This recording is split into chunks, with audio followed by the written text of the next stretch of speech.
आज का जो हमारा विषय है वो है राज्य की उत्पत्ति का सामाजिक समझौता सिद्धांत।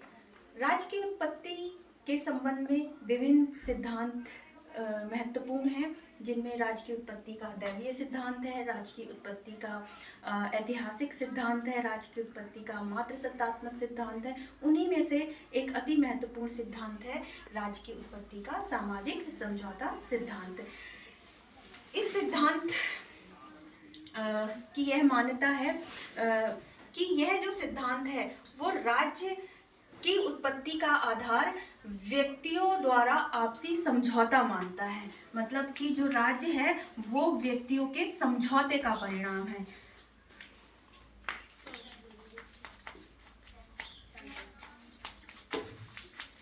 इस सिद्धांत से संबंधित तीन प्रमुख विद्वान हैं जिन्होंने सामाजिक समझौता सिद्धांत दिया है। वो हैं हॉब्स,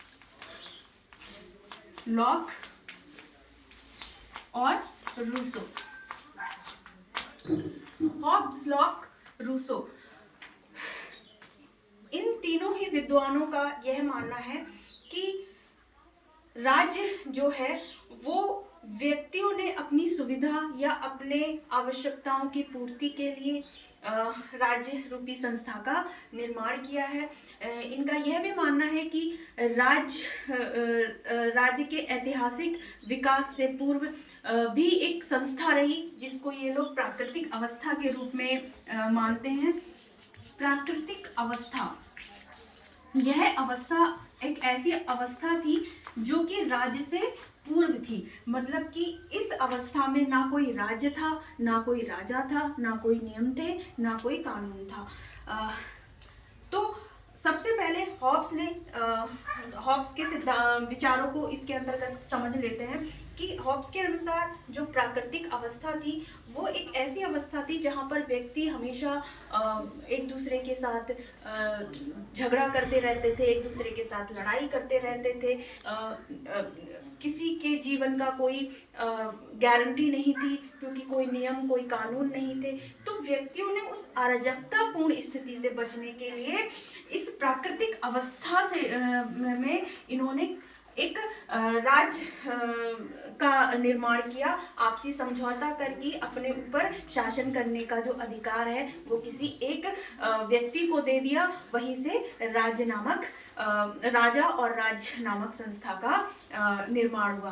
फिर वहीं पर दूसरे जो इस सिद्धांत के प्रणेता हैं वो हैं लॉक ने भी प्राकृतिक अवस्था को बताया है कि प्राकृतिक अवस्था में जो व्यक्ति था वो झगड़ालू, ईर्ष्यालु तो नहीं था, अच्छा ही था स्वभाव से, लेकिन ये प्राकृतिक अवस्था जो थी वो कैसी थी? असुविधापूर्ण थी। असुविधा क्या थी कि प्राकृतिक नियमों की व्याख्या करने वाली कोई संस्था नहीं थी, ना ही कोई उन नियमों को लागू करने वाली कोई संस्था थी, और ना ही उनकी रक्षा करने वाली कोई संस्था थी। तो ऐसे में व्यक्ति को कुछ असुविधाएं हुई और उन असुविधाओं से बचने के लिए ही उन्होंने आपसी समझौता कर राज्य का निर्माण किया है। इसी में जो तीसरे विद्वान हैं रूसो भी राज्य प्राकृतिक अवस्था के विषय में सर्वप्रथम बताते हैं कि प्राकृतिक अवस्था जो थी वो बहुत ही शांतिपूर्ण, अच्छी थी। व्यक्ति बहुत ही निश्चल मन का था, सीधा साधा था और बहुत ही प्रेम से रहता था। लेकिन जैसे जैसे सभ्यता का विकास हुआ, नई नई चीजों का आविष्कार हुआ, तो उस सभ्यता के विकास ने व्यक्तियों को